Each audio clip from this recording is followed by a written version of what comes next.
Greetings and good afternoon, and welcome to everyone to the continuation of the Renewal Center's 2022 Renewal Live Black History Program and Celebration, where we'll be celebrating the rich culture of African American heritage, those who have shaped history, and the many contributions to society, to our community, and to the world. I'm so excited that you've decided to join us.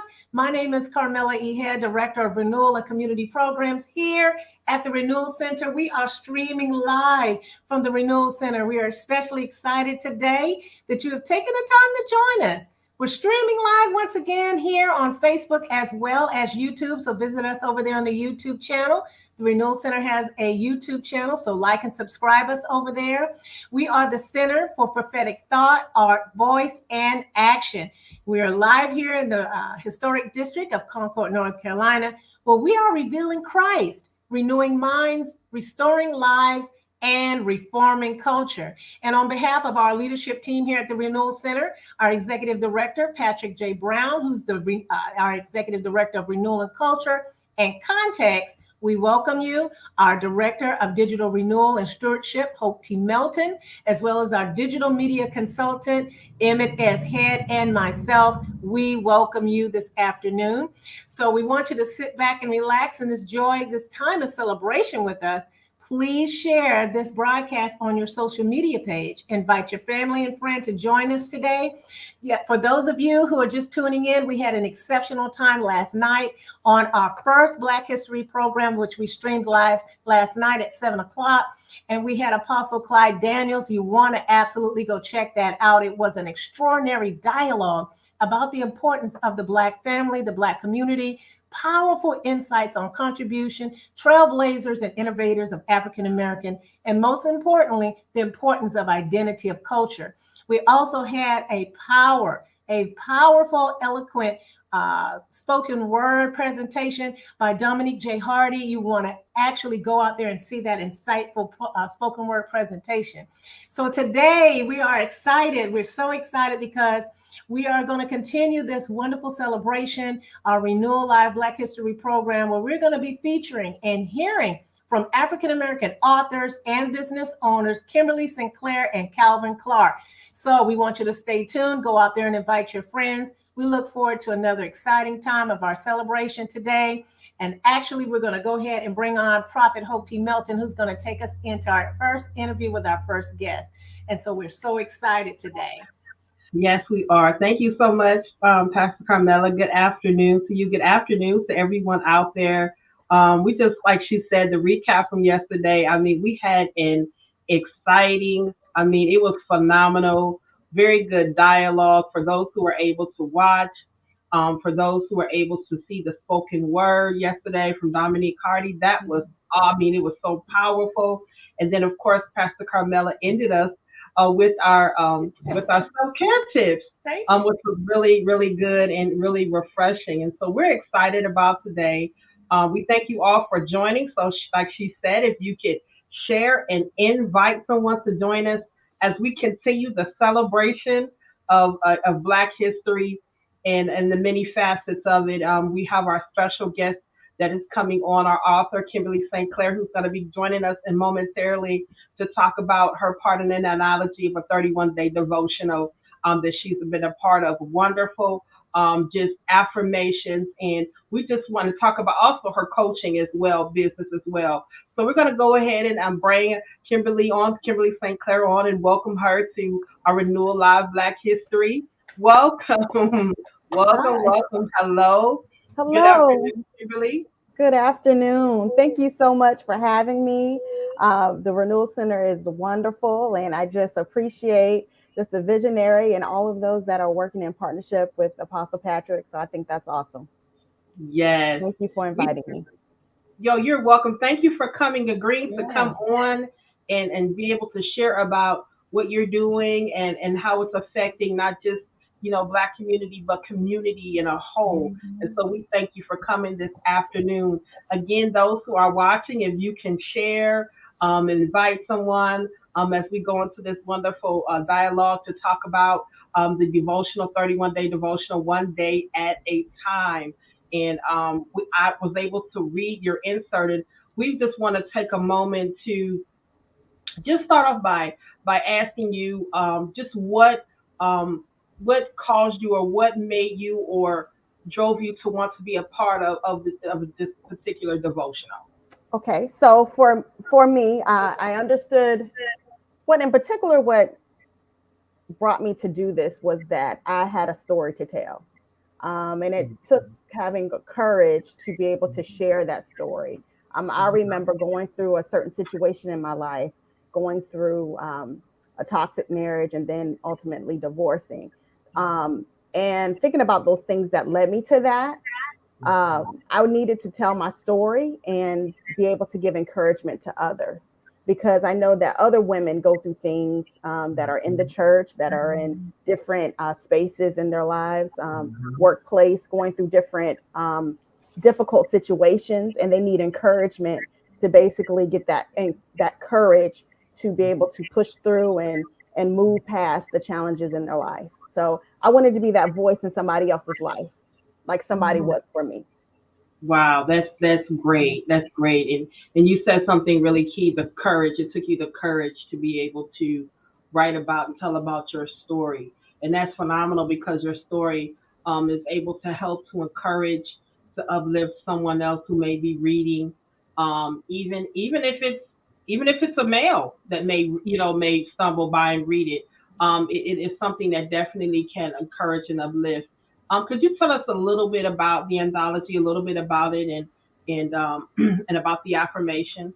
Yes. So in this book, in one day at a time, in the book, it goes with intentional declaration. So when we think about intentionality, it's something that we do on purpose. It's something that we do with specific direction. So one of the things with this book is that you're able to read encouragement from not just myself, but several women. And I have to give a shout out to the visionary Kimberly Solomon in this collaborative work in this book, and it's like it covers 365 days. You're going to get encouragement from all these different women that are sharing their stories. And in their stories, you have some people that have gone through abuse, some people that have gone through divorce, some people that have gone through challenges at work. So you have all these different stories throughout this book that is going to give you encouragement every day. And in there, you have an affirmation as well as a declaration. You know, the affirmation is to help keep you grounded, and the declaration is so that you can say where you're going, and you are speaking life to your situation. So this book is really has been life changing for me, and even just taking a part of it, as well as I know others that have read it. It's been a vital piece in being that encouragement, that inspiration that they needed throughout the day to help them overcome their struggles and to overcome different obstacles that are in their way. Oh wow, that's great. That's great. That's really powerful. I just want to just talk us a little bit about the affirmation that I had the opportunity to read. I think it's December 18th, which is yours. Mhm. And it was very transparent, very real, and it did take a lot of courage to share that in transparency and understanding that transparency for many brings forth change Yes. because then they're able to relate and understand, and then they say, okay, if Kimberly made it, if Kimberly was able to push through, then I can push through because she was transparent to share her a part of her journey and then a part of the overcoming. The one part that I've seen that stood out and that I want you to speak to is the part about this self image, Mm. about how you viewed yourself in the beginning and how toward the beginning you start with the affirmation, and then you go into the viewing of how you viewed yourself and your self-esteem. Can you speak to that, the importance of self-esteem and how one views themselves? Yes, self-esteem is so important. And even if you think about it, even in grade school, your counselor would talk about, when you were in elementary school about self-esteem, and they would talk about a little bit about Maslow and different things like that. Mhm. But self-esteem is so important, especially for women and as well as for men. That is actually how you see yourself. Yes. If you don't see yourself as a daughter of the king, if you don't see yourself as someone that is to be prized, if you don't see yourself as somebody that has great worth, great value, then when other people come in your life, you will then allow mistreatment. You will allow those abuses to happen. That's why it's so key to know who you are as a person. And I just want to give encouragement to anybody that's listening today, especially right now to women. Even though we just went through Valentine's Day, it doesn't matter if you had a boo or you don't have a boo, or you had one, you don't have one now. Just want to encourage you that you are loved no matter what. No matter what, you are loved. God has an awesome plan for you, and realize that, in God's time, and He will bring that special person there. That's good. Yes. Pastor Carmela, did you want to chime in? Yes, actually, I'm just excited to be able to have Kimberly on here again. Just a chance to meet with her. I actually have Kimberly's book in my hand, One Day at a Time, and I'm telling you, for those of you who need, she was talking about having that confidence and self-esteem, so important, and with a lot of the inspirational quotes in this book, affirmations in this quote in the book, the insightful and the enlightening chapters, some of the things that have been written by some of the other authors. I'm telling you, it's just amazing. And I sit here and I just think about some of the things that you just said. Self-confidence and self-esteem is amazing. And you have to have that at the very core of who we are. And I'm thankful that you're here to speak to us and to give us encouragement. I was looking at the chapter today, February 19th, and it's just a writing place that says encouragement, where you can write in there about your wins for the month. So I think this is really great. Thank you so much, Kimberly. We're so glad that you are here with us today. You're welcome. Something I want to point out about confidence, about self-esteem. A lot of times it's so important, even as, young women coming up, that and mothers and fathers speaking to children, speaking to their sons, speaking to their daughters, especially, this also being African American Black History Month. It's so important for us to speak into our kids and letting them know that, hey, you are important, you are loved, no matter what's going on, no matter what police brutality or anything that they see going on, that, God still has a purpose in your life, as well as just knowing that they can, grow up and go to college and also be able to get a job and be in those workplaces and be able to hold their heads up high, and knowing that they do have a voice in the boardroom, they do have a voice in their workplace. So I do want to speak to that as well, that, self-confidence, self-esteem is so important, especially in our community. And it's so important that we esteem one another, that we give encouragement to one another, that, when you see your brother and your sister doing well, it's so important that we say that. Good job. Hey, sis, I love what you did on that podcast. I love what you did on that broadcast. It's so important that we esteem each other in this community. Well, that's good. That's good. And I mean, that's just something wonderful that you brought out, even of self-development, even of understanding children in their youth, and self-development with children. It's very important because it impacts their identity for the remainder of their life or teenage years, how they even thrive through school or education or college, by what's being told to them.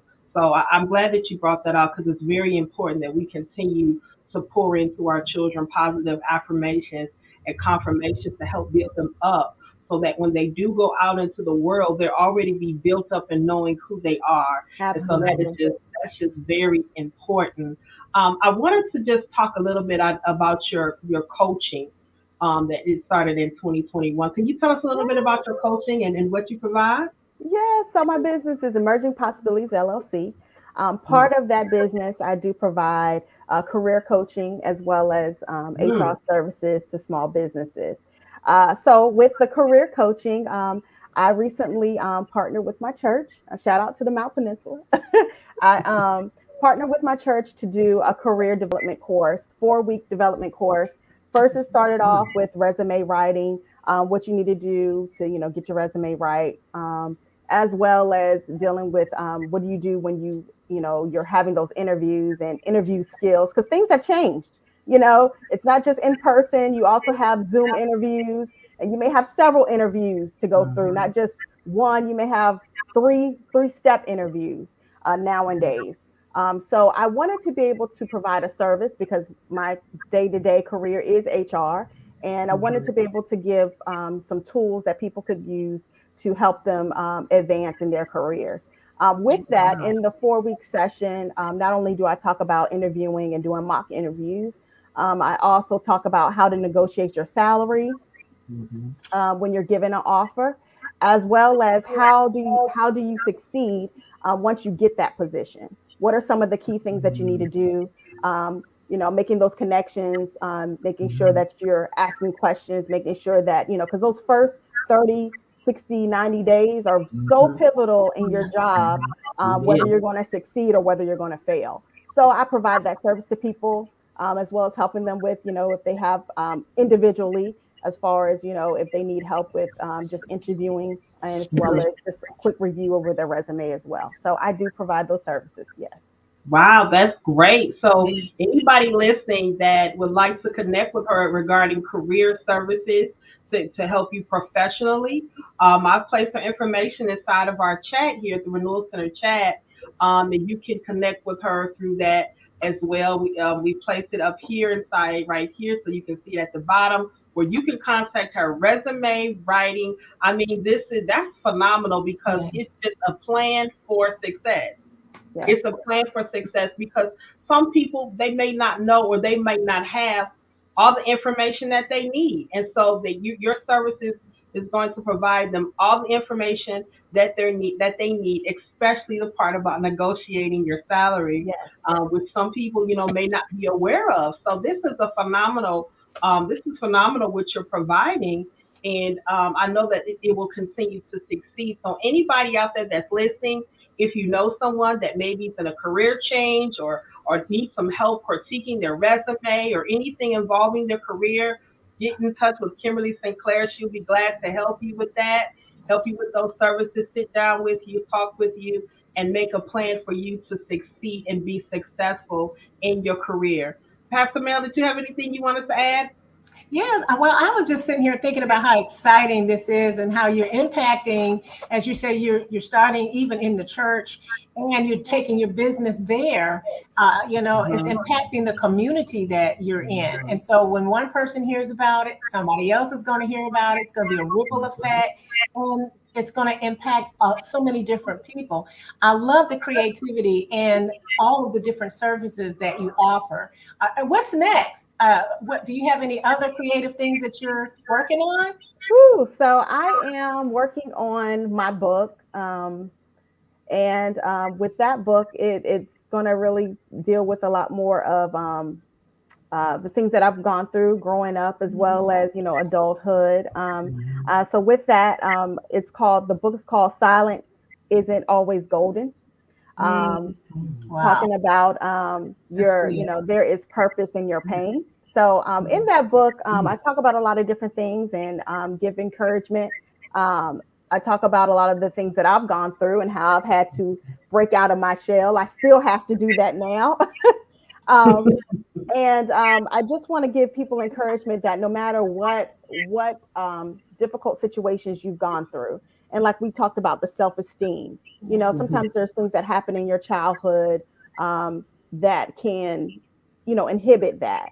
And it's so important that we begin to, even if you didn't have that while you were young, or maybe your parents tried to give that to you and certain situations happen, still, it's important to, when you get to, adulthood, you have that opportunity to take charge and to be able to pour into yourself as well. It's no longer are you a victim, but now you can be a victor.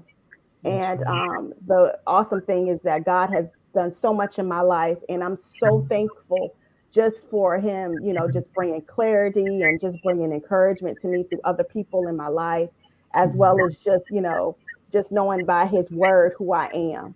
So, it's just so awesome that God can just take you through so much, and know that, what, all the things that you've gone through, it was for a purpose. It was so that you could help somebody else. is so that you could be able to take somebody else by the hand and bring them through and bring them over to the other side so that they can know that life is possible. You know, they don't have to give up hope.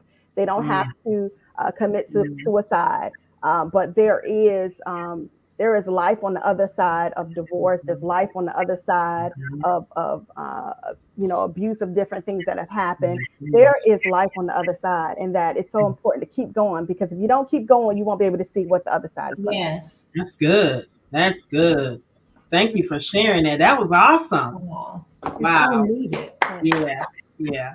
That was awesome, and I hope that our listeners are, and those who will listen even later to the rebroadcast, that they will be encouraged by that and all that you're doing. Again, if you want to get in touch with Kimberly Sinclair, please do so. Please connect with her and purchase this awesome 31-day devotion, which is one day at a time. And really, the title speaks volumes, because I tell you, it really is. And I remember days where it just had to be one day at a time. Yes. One day at a time. I couldn't worry about the next day. I couldn't worry about the next week. I just had to be in that moment and encourage myself in that moment, so that it can be one day at a time, so that I can get to the next day, like you said. Yes. So I can get to the other side, right, Kimberly? Yes. So I can see what's on the other side.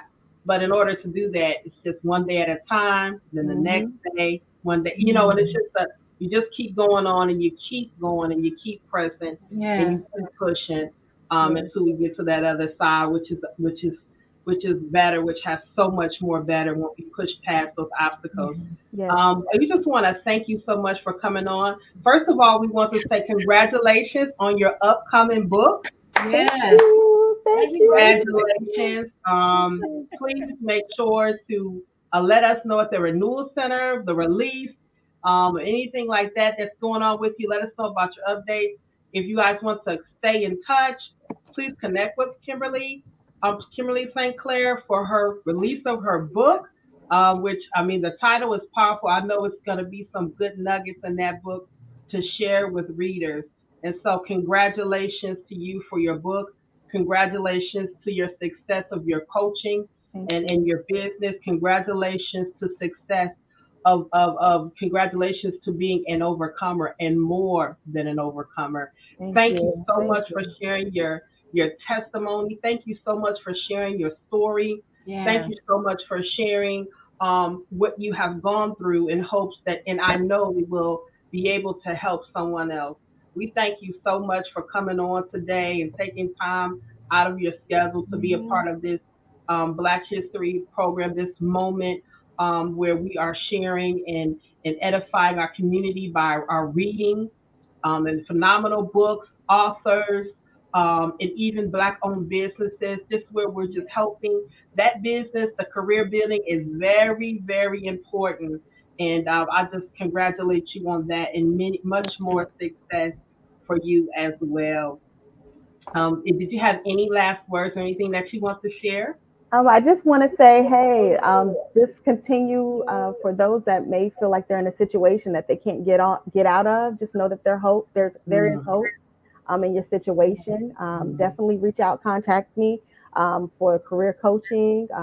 If you have a small business and you need some insight on HR services, I do that as well. And just, I'm just so thankful for getting this opportunity to share what I do, and just appreciate both of y'all for just, inviting me, and thank you. Right. Thank you, Kimberly. Thank you so much. Thank you so much. Phenomenal job. Continued success to Kimberly as she continues to go on further. Again, we have the information that we placed inside the chat. If you would like to connect to this awesome woman who is making changes and shifting environments and affecting community to reform change. So that is wonderful. Pastor Mel, that was just great, phenomenal, This was just a good time of empowering insight. That was just empowering insight, providing us hope and courage, that everyone needs. I love when we talked about just the fact of being, you got to go through each moment, because each one of us has moments. And so why not get this empowering and this encouragement that we need? So I'm excited about today. This was And great. me too. Me too. One day at a time. There it is. 31-day devotional by some awesome women who have come together and shared their individual testimonies and have shared encouraging words that will help you to encourage you and give you hope and to reignite your hope and reignite your faith. And so we hope that you will go ahead and make that purchase for this wonderful book, that it will be a blessing to you to edify you as well. All right. Well, we've had a great time. Again, everybody, we are not done yet. We would like to give you the opportunity to be able to sow into the Renewal Center. This is it's a phenomenal vision. We are growing. We have our director here, Pastor Carmela of Community Programming, who, we're working together to do things locally and digitally. And so we are so excited that you would want to give. We have several options to be able to give for your convenience. You can give to our website, the Renewal Center, the Renewal Center 2020 at gmail.com. That is our PayPal. You can give to through our website at the renewalcenters.com/give. That information is located there. Cash App, Renewal Center, and then you can text to give, which is really good, right from your phone. That is a Renewal Center to 888-361-4483. And then, of course, download our mobile app from the App Store. You want to stay connected. That's right, Pastor Mel. Stay connected to what we're doing at the Renewal Center to receive all the wonderful announcements and notifications as well. And then we have our P.O. Box. If you want to mail a check or money order, that's P.O. Box 1381, Concord, North Carolina, 28026. We thank you, and we invite you to partner with us with giving to the Renewal Center, this great vision that is going forth in the Concord, Charlotte, North Carolina area. Just wonderful. Wonderful. So we thank you all for just tuning in. Hopefully that you'll connect with us through giving and just connecting with the vision. Of course, we want to invite you to download our mobile app. And we want to encourage you for the Renewal Center virtual paint and sit, which that notification is in our mobile app, and you can go ahead and find that information out. It's going to be Saturday, March 12th from 12:30 to 3:30 p.m. And the price is $30 plus $8 shipping and handling.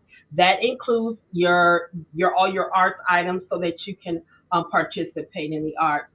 This is going to be a phenomenal time. Again, you can find this information located in our mobile app as well as our social media pages. We invite you to join us for a time of fellowship and fun on that March 13th. We're going to have a good time.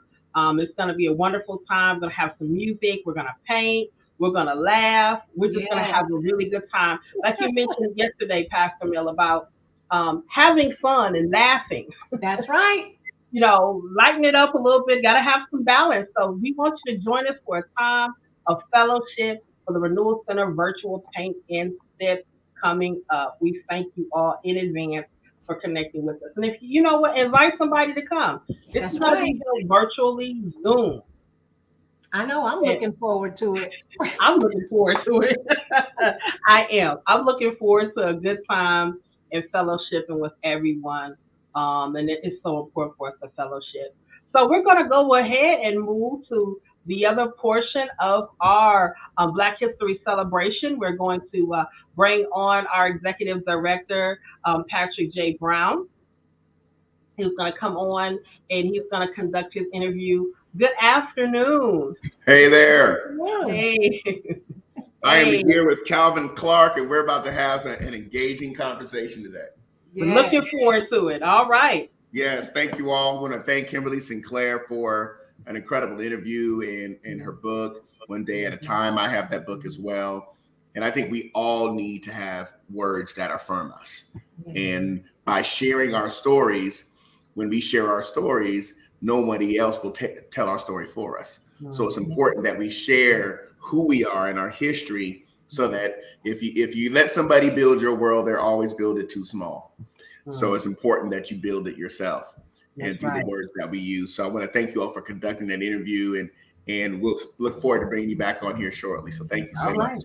Okay. All right. Let's go ahead and talk through, sir. It's good to have you here. Nice. Thank you so much. Yes, yes. Ladies and gentlemen, everybody, welcome to the Renewal Center's Live, our virtual event for Black History Month. And I'm grateful to have Calvin Clark here, who is a businessman. He's done multiple entrepreneurial endeavors. He's an accountant as well. He serves in accounting. He's also an author. He's a thought leader. He is the author of the book, The 10 Laws of Manhood. And you can actually just go on Amazon, type in Calvin Clark, and you can order this book. It's an essential guide to growing from a male to a man. And he's published this back in 2012, he said? 2013, but the principles still ring true. And so I just want to welcome Calvin Clark to the Renewal Center and also to our Black History Month event. I'm glad to be here. Thank you so much. Share with us a little bit about the development of this book, as far as why the 10 Laws of Manhood. Give us the evolution behind your book. Okay. Mm-hmm. The evolution of this book actually came about, first of all, I'll go ahead and do a quick introduction myself. Sure. Serve as the backdrop to the book. Mm-hmm. My name is Calvin Clark, and I grew up in a town, small town, Belmont, North Carolina, about 15 miles south from here. Okay. In Charlotte. I currently live in Charlotte. I'm the proud father of a 24-year-old son and a 21-year-old daughter. I am the proud husband of my college sweetheart of 26 years. Awesome. Yes. Learned the value of education at a young age. Went on to obtain my EST degree in accounting at Livingstone College, is where I met my wife. Okay. Subsequently, we married, we had children. Mm-hmm. Obviously, my son and my daughter. But on my children's birthday, every year, I would write them a letter. I would write them a letter telling them I'm proud of them, list a couple of their accomplishments, and, just give them courage and build self-esteem. Mm-hmm. So over the years, by the time my son had got 13 years old, I had pretty much a book of letters. Wow. And for my daughter also. So his 11th grade year of high school, I knew he was going to be going off to college. Mm-hmm. And I thought about it. I was like, okay, he's going to be going off to college. He's no longer going to have my voice. What can I do so he can carry my voice with him at all times? So that's where the thought of the book actually came from. Okay. I want to come up with 10 conversations that a man should have with his son, or principles that I felt would be important for him to carry. Mm-hmm. So I actually started writing the book. Mm-hmm. I finished the book end of his 11th grade year, and I gave it to him on his birthday on his senior year of college. Wow. Right before he went off to school. Okay. So the book came about as a letter to his son, as well as a guide to help some principles I think he would need to know. Okay. As he go off, and he could share with other young men at the college. And actually, it was therapeutic. I actually wrote the book to my young self.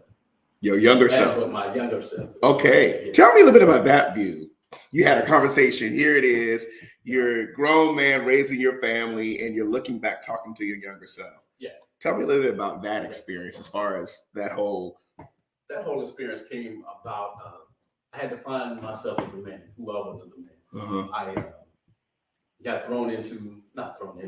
When you're young, when you first graduate from college, you go straight into marriage, you go straight into fatherhood, you go straight into a career. Mm-hmm. There's a lot of things you don't know as a 22-year-old. Absolutely, it's true. There's a lot of development that you have to do. Absolutely. There's a lot of conversations things you wish you had known. Mm-hmm. I mean, I grew up with a father, but he wasn't around. Mm-hmm. But the good thing is I could always call him. Mm-hmm. But he was not in the picture. He wasn't the type of person to tell you I love you, give you a hug, throw a football with, Mm-hmm. but I knew I could call him at any time. But even though I had a father that I knew of, Mm-hmm. I was still missing that element of that man that would kind of teach me the things that I would need to know. Mm-hmm. So me knowing that once you get older and have children, you go through certain things where you wish you had a man to talk to. Yeah. I realized that I really didn't. I had men around me that I could have talked to, but since I didn't have to develop those relationships, I kind of had to figure a lot of stuff out on my own, the trial and error. Okay. So as I'm writing this book, I'm thinking about what would I need to hear as a young man as I navigate through life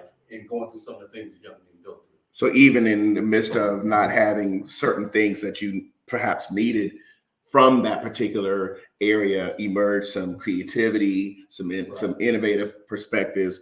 What was I missing perhaps that I want to pour over and put this water into my son and into my daughter? And obviously that would help them grow in their lives. Yeah. Okay, man, that's powerful. And it was therapeutic for me too, Mm. because I had to really, soul search and look deep into find out who I really was as a man. Tell me a little bit about, And we'll get into the book here in a minute. I'm with Calvin Clark, the author of the 10 Laws of Manhood. Please go on Amazon if you'd like to order the book. We're going to dive into this, but I want you to share with us and share with the audience about you said therapeutic, and I want to pause on that and talk about why was that important that you did that you used the word dig into yourself. Why is it important for men, or Black men in particular, to do that? And this is actually going to go to the first law in the book, okay, which is to know yourself as a man and value yourself as a man, which is number one law. Okay, so the first law, as he shared, is valuing, knowing who you are as a man, how to increase your value. Go right ahead.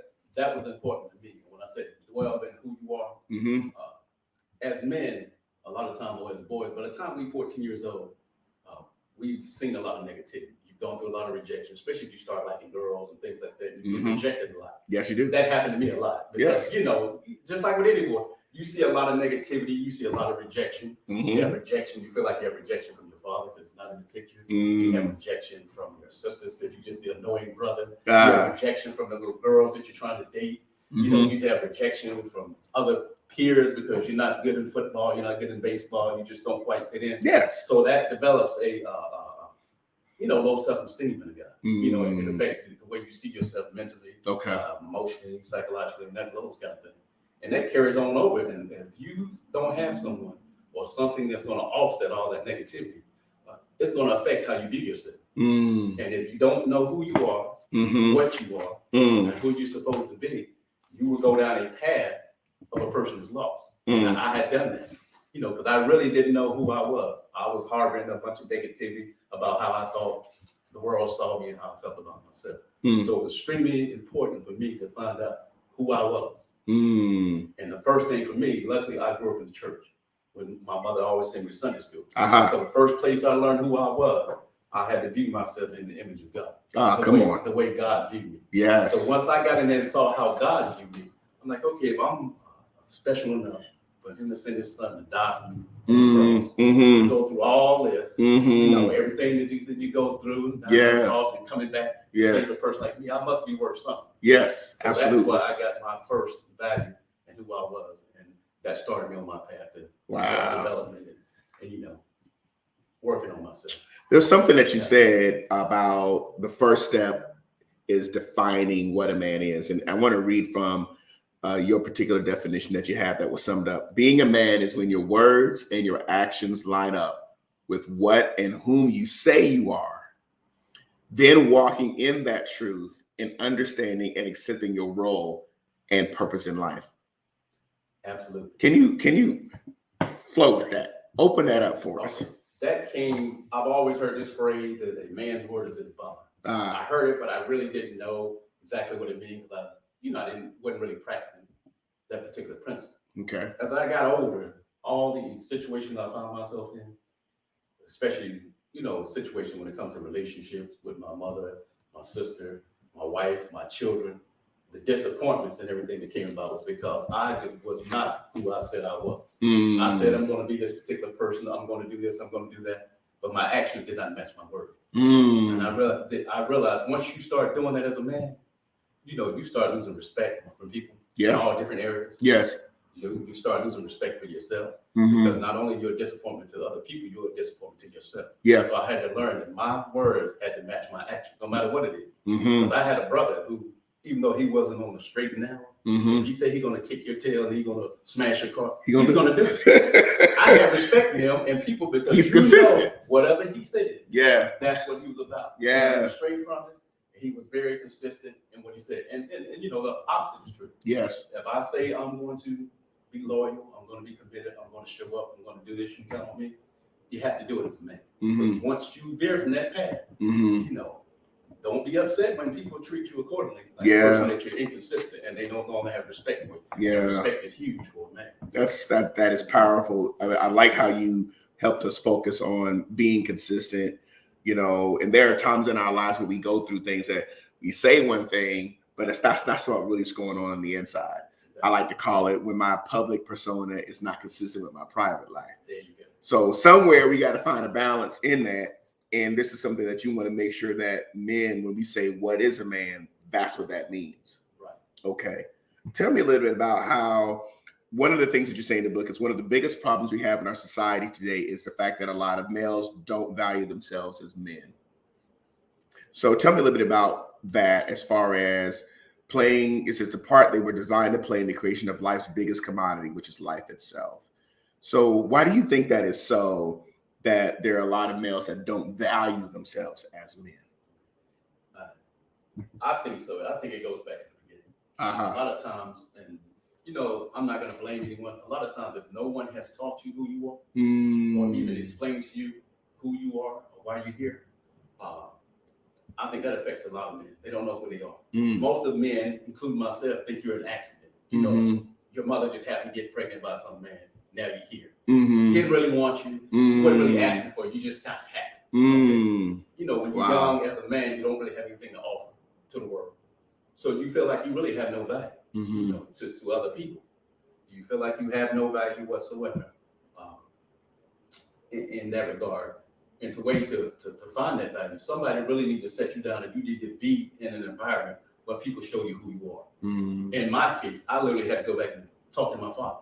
I mean, I had to go back to the beginning. How did you meet my mother? Why did it work out? Why didn't it work out? How did you grow up? Who are your people?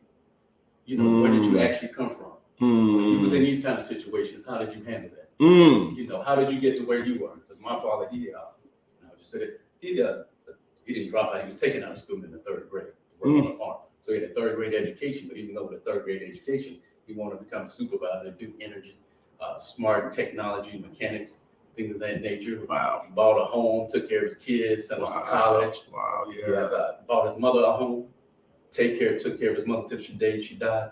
So now, if I had to just stop him and didn't sit down and talk to him and knew who he was, I just would assume he was an absentee father. Okay. Once I sat down and talked to him and knew who he really was. That's heavy. He kind of grew up the same way I did, but he was determined that he was going to change his life and become somebody that his mother could be proud of.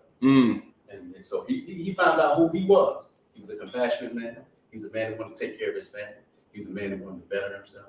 He was a man that wasn't afraid to see who he was and go back and try to rectify some of the mistakes he made. So once you start fixing those things in your life, you start valuing yourself more. You start respecting yourself more. So that's why I felt it was extremely important to know how to value yourself, not only through the lens of others, but through your own lens, how you see yourself. I appreciate you sharing that about your journey and going to look at your heritage and your history. Yes. How important it is for us to go back and look at it, not from a victim's perspective, but to go back and say, where am I actually coming from? How does this all make sense? And then your dad had other skill sets. Right. He had other aspects of his intelligence that really emerged. It is amazing how much we are formed in the fire of life. Right. The crucible of the fiction, as we say in the text, that we begin to emerge greater because of that. You talked about going back and fixing it. Can you maybe elaborate on, the importance of giving men or just providing an atmosphere where we can fix what we can fix, and why we need to do that? Yeah.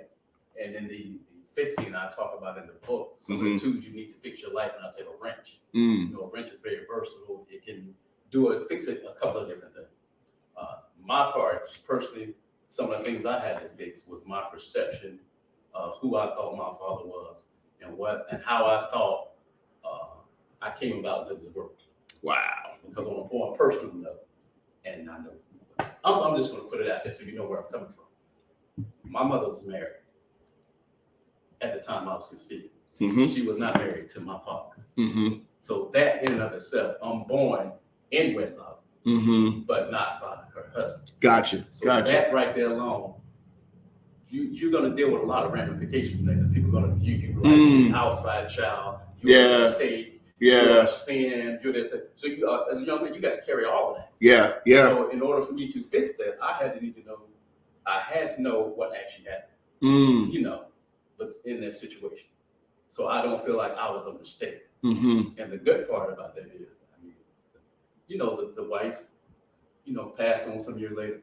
And my father and her have been together for the last 36 years. Wow. My mom and my dad. Wow.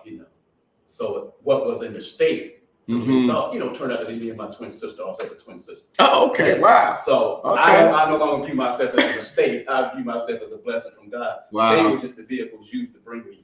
Yes. Say that again for everybody that's online. That was the main thing I had to do. My perception of my parents. They are the vehicles to bring us here. So it's not about how we got here. The fact is that we are here, and you're telling us as men and as women in general as well, what do we need to do? We need to fix what we can fix. Folks, this type of dialogue is important. We're here talking with Calvin Clark, who is the author of The 10 Laws of Manhood, an essential guide to growing from a male to a man. Please make sure you order this book. The principles are universal, very applicable to where you are. If you have a son, you have an uncle, father, brother, the men in your life, this type of book right here and discussions around this book is what's going to help us as men and Black men in particular. You talk a little bit about the fixing piece and the wrench analogy. And I like how you couple value and respect. Something else you said in your book, knowledge, skills, and experience are assets that you acquired through your lifetime. Can you talk a little bit about how, and I want to thank you for your transparency in what you're sharing, because what you're doing is in that authenticity, we now begin to share our stories where we can all be healed. We can all, realize, man, I'm not alone in this because there's some things that I come from and I can now share it. Tell me a little bit about how, even in negative situations, how knowledge, skills, and experiences are assets that we acquire. In that instance, knowledge, skills are assets that we acquire. Just using my father as an example. Having a third grade education. Growing up, a lot of times there's a lot of things he didn't have. We didn't have. Once he realized he had a skill that he actually got from his father, he worked on cars. He worked on buildings, things, putting stuff back together. He didn't think of it. It was just something to do to help his father. He went on to fix machinery at Duke Energy. Wow. And then ended up working on the electrical lines, putting power lines and all those things. So a skill that he had acquired, which was a hobby as a young person, helped take his family. We wasn't in poverty, but we were seriously lacking. Helped take us from lacking to now he can take care of his family, buy us cars, get us in a home, fix up homes, send us off to college.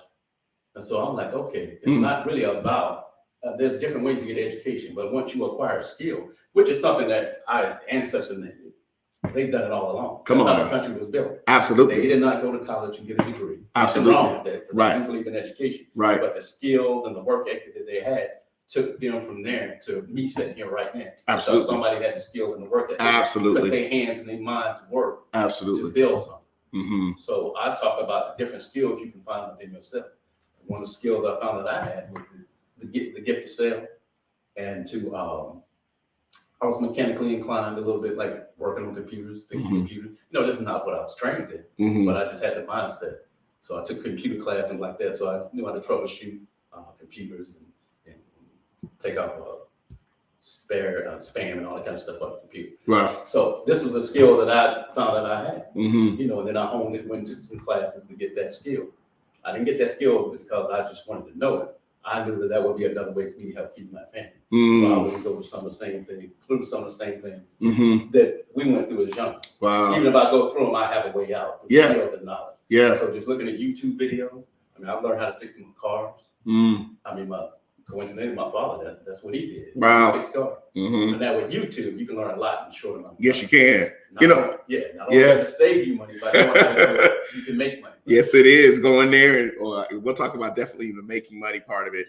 I want to thank you for sharing about education and skills, and the mainly is education, formal education. Yes, we're believers; we will push that, but I think it's also important, especially for our young men, is to find what you're passionate about. Find what you are inherently good at as far as your skill sets, and then we can start framing an environment that'll encourage them to continue to pursue that or sharpen what that skill is. Yeah. And in this instance, you're talking about, because it's not like you went to school and got a car fixing car degree, right? There was something about you being a problem solver, right? A solutionist that brought that skill set forward. And so that leads me to this next point in your chapter 2 about relationships. Can you talk a little bit about not necessarily relationships, but also just how we relate to people in general as men? Maybe unpack that part too, because we can have the skill of knowing who we are, but also there's a skill of relationships and how we engage people. And the relationship piece is law number 2 in the book, Mm-hmm. which is, as a man, you must know how to build, establish, and maintain healthy relationships with the women in your life. Okay. We all know as a man, one of the number one things that's really important to most men is a woman. Yes. Yes. Be it your sister, be it your girlfriend, be it your wife, be it your mother, be it your daughter. You must absolutely learn how to maintain and build those type of relationships, because they're going to affect you every aspect of your life. If you don't know how to talk to a woman or attract a woman to treat a woman, it's going to be hard for you to become a father. So that skill is going to be extremely important, that you know how to relate to the future mother of your child. Once you do have a child or a daughter, having a son and having a daughter, you love them both the same, but those are two different entities. The way I raise my daughter and the way I raise my son, as far as the things I'm imparting to them, different thing. I can't relate to my daughter the same way I relate to my son. Right. I mean, because it's just a whole different thing. So I had to learn that through trial and error. My relationship with my mother, extremely important. That was the first person that I loved. That's the first nurturer. So if I viewed her as, okay, you got some little dirty little secret, that's why I'm here, I had to get over it. I had to go back and fix that in my mind with my mother. So she became the love of my life. So when I saw her with the ultimate respect. Oh, wow. So in that relationship, that took years to work on. Because of that situation. And it wasn't because, people don't make mistakes. It's all the things that go with it. And the other brothers and sisters are not liking you because you don't share the same father. And I felt like she wasn't doing anything to really solve that situation and make it a little easier for them to accept me. And so I had to really work, that was the first relationship I had to work on. And of course, once I went to college and met my college sweetheart, who eventually became my wife, we've been married for 26 years, together for 30. I definitely had to develop that relationship. Then once I had my daughter, that was another relationship I had to work on. The relationship with my sisters, the relationship with my grandparents, my grandmother, then just relationships with women in general. Because you'll see another book is there. It's written for women and couples, Strong Love. That is all about relationships. Strong love. Yeah. So relationships, the way a man builds his relationship with women is extremely important, because if you get the wrong woman, it's going to affect the rest of your life. If you are the wrong man for that woman, it's going to destroy the rest of her life. I love that balance, because one of the things you say here is this law is designed to help you overcome past hurts and rejections from women and view them as a necessary part of life. So you decided, I'm going to go ahead and explore how I can properly have the right view of my mother. Right. And that sets you up for success as far as your future relationship. Exactly. Wow, that's powerful, man. Woo, folks, how y'all liking this conversation? This is some deep stuff. Calvin is sharing with us from his book and just from his life about knowledge, skills, about those are being assets, the importance of relationships, and the importance of as men, our relationships with our mother, our relationships with our sisters, our spouse, if you're married, or just our relationships in general, and the importance of having that. So I just want to thank you for sharing these principles with us today. I want you to also talking about, you talk about how important it is, because everything comes down to value when interacting with a woman. Your perceived value. What is that? Your perceived value as it relates to a woman. What I'm talking about there is, so when you, in my personal experience, when you first walk up to someone, a lot of times they judge you based on who they think you are, how you present yourself, what they think you're all about. And a lot of times it's a split-second decision. Now, if you're not adding value to a woman's life, in my opinion, she really doesn't have a need for it. You have to bring some sort of value, whether it's just you being a man, whether you can be a provider, you can be a protector, you can be a lover, you can be a best friend, you can be a partner, whatever it is you need to be of some value to the people that you come across. And in particular, we all know that, and it goes both ways. A woman has to be of some value to a man, whatever that value is. So my thing is knowing what a woman values, and a man, a woman that you're pursuing in particular, not just anyone. Because a lot of times women value security. They value protection. They value you just being a man, Mm-hmm. being who you say you are. Mm-hmm. Those things are valued. Okay. They are value to a woman, and it should be of value to you as a man, Mm-hmm. because it helps form that first, that perception of who people think you are, and then you have to back it up with reality of who you really are. Mm-hmm. And I appreciate how you go back to your foundation, because you started out with knowing your identity, knowing who you are, knowing where you come from, dealing with your own, the therapeutic part that you talked about, having all these things taken care of so that you can know what your value is based in. Because in our society, because of just the capitalistic approach to life here in our nation, people think that's what their value lies in, when our value is even larger than just the things that we can obtain. And so I appreciate how you started out with identity, and then from that comes our skill sets and knowledge, and then moving into the provisional part of our life, instead of starting off with just an economic approach to things that comes as you grow and mature as a man. So I want to thank you for sharing that. Something else you share in your book, and folks, again, this is Calvin Clark here. We're here at the Renewal Center. Please make sure, if you're on our YouTube, I'd like you to please share, subscribe, click on the notification so you can connect with us. We're talking to him about the 10 laws of manhood, something that he wrote to his son. And so he dedicated this book to his son and his daughter as well. And his third principle is about your body is an appreciating asset. So let's break this down from a perspective of the total person. We talked about identity, knowing who we are. Yeah. Can we talk a little bit about, our body being an appreciating asset, and include our mind in that conversation? Let's talk about that as it relates to what you wrote. Of course, if you value yourself, as Mm-hmm. we talked about, part of who you are, or the main part, is you, your actual physical body. Mm-hmm. So I talk about the third law, which is you must take care of yourself mentally, emotionally, and physically.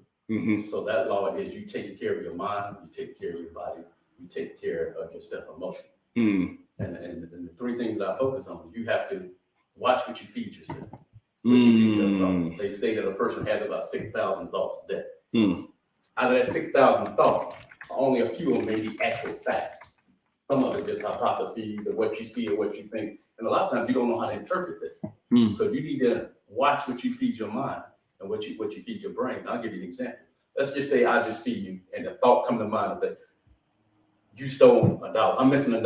Mm-hmm. I see you pull out $1. I assume you took my dollar. Okay. That thought I just had in my mind, based on a lot of other negativity that I've seen about thieves and people stealing. Just that thought, I'm going to say, Brother Patrick stole my dollar. Right. Just nothing you've done. Yeah. It's just a thought. It's just based on the things I've allowed to get into my mind, what caused me to react. And in a lot of relationships based on just what I think and not what I know. And so dealing with that cognitive thinking, one of the biggest mistakes I made is thinking I knew everything. When in actuality, only thing I knew is what I knew, and I didn't know anything else beyond that. So actually knowing what you know, not always just going by what you think, because like I said, you have about 6,000 thoughts in your head, so you really don't know. So watching what you feed yourself and what you think, taking care of your mind, which in turn it controls and dictates how you act and how you respond to everything. I thank you for your transparency, and just these are such incredible principles. You talked about sometimes how we, and in your instance, you're talking about just the thought of knowing everything, and how important is humility to our therapy or therapeutic development. How important is humility in that? Because as men, sometimes I'm like, I know that too. Yeah. How important is humility? Oh yeah, I was guilty of that. Yeah, I was too, and I am too. Yeah. And, not that I actually thought I knew everything. I think it's a man thing. Yeah. A lot of times for me, it was a man thing. Okay. We have that bravado, we're going to come save the day, we Superman. Yeah. If we don't know, we're not going to let you know. Yeah. We don't know it. We're going to pretend like we know Right. until you prove otherwise. Yeah. So having humility is huge. And that's part of development. It takes a man to really humble yourself. Humble yourself, how you want to pronounce it. To realize I don't know everything. I don't have it all together. I need help. Which is a hard thing for a man to do. So you have to get to the point where you really want to improve yourself to the point to help others around you, that you're going to humble yourself to actually learn, sit at the feet of people that do know. And not think you know everything. which sometimes is hard. If you're a man, you develop confidence and self-esteem. You got a little education behind your name. You went to school. You got all that. It's hard for the quote-unquote common man to tell you anything. Yeah. So being humble is extremely important, because you will miss out on your blessings and you will destroy people's lives by being arrogant and not willing to be humble and sit down and listen and learn. Yeah. Wow. So much principles that's being shared today. I hope that you all are enjoying our conversation and that this is insightful, but also that you can have some type of application with the principles that we're talking about. And if you notice, we're discussing manhood. We're discussing principles that this book being written in 2013, right now in 2022, 9 years later, I know that his son, this probably just really provided some serious guardrails, boundaries, guidance, direction. Keep going, please. He has his book on his fireplace. He lives in Wisconsin. He majored in mechanical engineering. He works as a production engineering company in Wisconsin. This book is in a glass case on his fireplace. Wow. So he has taken it everywhere he went. That's what I'm talking about. And one of the reasons, we have the same name, so the book has his name on it. And it's like a gift to him that he cherishes. He sees the value in it the older he gets. That's powerful. Yeah. Man, I want to thank you, Calvin, for coming on today. And we're going to have to talk a little bit more later, because I think that there are other men, and I'm sure there are probably some mothers out there who probably want their sons to engage in this type of dialogue, or perhaps maybe you have a brother, your father, your uncle, some nephews. I think this is important that we continue with this. And I want to thank you for coming on. I want to encourage everyone, please. He has 2 books. This one is The 10 Laws of Manhood. You can order this right off of Amazon. The second book is Strong Love, Essential Guide to Marriage. And this book as well, since he talks a lot about relationships in here and expands his thoughts and perspectives in this particular book. So before we sign off for today, give us some last principles to men, or Black men in particular. Any last things that you want to share with us just concerning these principles and laws? Okay, if I had one principle that I would want to leave with you, it would be taking personal accountability as a man, or just as a human, period. And the way I learned that is I had to learn that everything I say or don't say, everything I do or don't do, has the potential to enhance or to erode any situation. And if you don't, even with my kids, I had to learn everything I did or didn't do, it had the potential to destroy them or develop them. So that was the main. If I had to leave one principle or one law, be accountable. Be accountable. Personal accountability. Thank you. Wise words from a wise man. And I tell you, thank you so much for being here today. This has been great, man. I'm looking forward to more dialogue with you. Personal accountability. There it is, folks. Thank you so much for tuning in to our Renewal Live, our Black History Month virtual edition. I'm going to bring on our other directors, Hope T. Melton and Carmela Head. You should just stay on with us, and we're going to go ahead and wrap this up. So bringing them back on. Woo! Right. Ooh.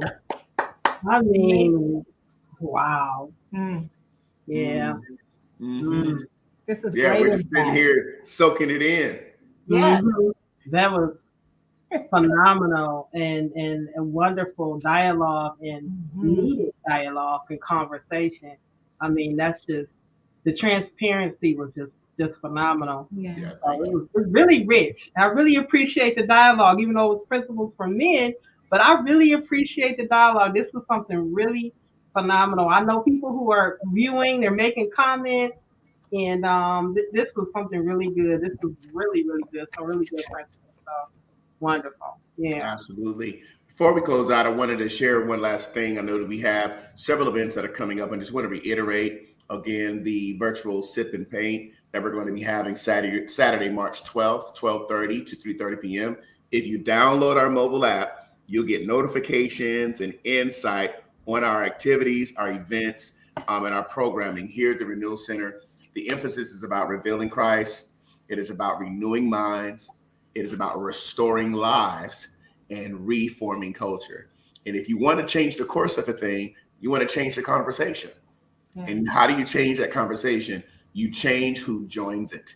And that way they bring their ideas, they bring their solutions, and they bring a part of creation that we don't bring to the table. And so we value that with people like Kimberly, Sinclair, and Calvin today that really helped strengthen us through their thought leadership and their ideas. One last thing I want to also share with you is that we also have our Carolina Prophetic Gathering. It's the third Carolina Prophetic Gathering. We had it last year. It's going to be April 1st, 2nd, and 3rd. Please follow us on our social media sites, YouTube, Instagram, and Facebook, our website as well, so that you can know what's going on. This year, it's going to be the prophetic contextual leader. How do you hear God for your life and for your family and the world around you, and have God's context as a leader so that you can begin to understand who you are, who you're called to, and how you can fulfill that assignment. So that's going to be on April 1st, 2nd, and 3rd. Matter of fact, Prophet Hope Melton and Pastor Carmela Head are two of our speakers this year. So we'll be having the flyers sent out here soon. It's already on Eventbrite. So please check out our mobile app as well as our pages for more information. So I'm turning it back over to you two. Any last words, any last announcements, anything that we're missing or we need to share before we close out? Let's recap. I don't have any special announcements. I just want to say this has just been impactful. The dialogue and the conversation today has been amazing, just so informative, and just looking at our value, as we brought into, the Black History Program last night and today, we were talking about community, and both dialogues today is so empowering, giving us insight on hope and courage. And I'm just excited about it all. We can glean from both of these conversations about our value. Absolutely. Absolutely. I would hope any last words from you. No. I'm just basking in the conversation, and it's just such a rich dialogue that I'm just gonna probably rewatch it later and just listen and just soak things in. And it was just really rich, and just really appreciate everybody joining. I thank each and every person. Calvin, I thank Kimberly. I thank Apostle Clyde, who came on, and just a phenomenal information, impactful dialogue. I've been really, really enriched by these dialogues, and yes. I'm just thankful. Absolutely. I want to thank everyone as well. And again, I just want to remind you, for those of you, we are a nonprofit organization here in North Carolina, Concord, the historic district. If you're ever passing through North Carolina or you're in the region, please come by, have some tea with us. We have a cafe on site, some coffee. We have a thought room with just over 300 books. We're going to put Calvin's books in there as well, so we can have that in our author section. So make sure that you want to come by and read this book. Now, order your own, but also you can stop by and read his as well. So we want you to know that we have a thought room here. We're currently here on site in our production room, our facility. Also, if you are an author or you are an artist or a musician and you want to do a release, we actually rent our facility now. And you can email us if there's like a book signing you want to have or a small event. Please make sure that you contact us through our email, the Renewal Center 2020 at Gmail. You can contact our director, Carmela Head, and we can give you the information on how you can use this facility for positive, inspiring, renewing projects and initiatives. So we're excited about being able to provide that type of atmosphere for it. So again, if you'd like to support us, the information there is on your screen through PayPal or through our website, through our Cash App, which is Cash Renewal Center. You can text to give, especially if you have the mobile app. And also, if you'd like to mail in check money order, please feel free at our P.O. Box 1381, Concord, North Carolina 28026. So again, thanks to Kimberly today. Thank you for Calvin today. And I just want to thank everyone for being on, and for our leadership team, incredible job in interviews, just in building this platform for those that can be renewed. So again, as we say here at the Renewal Center, I am Renewal. And we look forward to connecting with you all again. Please stay tuned for all the different events and activities through our mobile app. We'll see you soon, and thank you so much.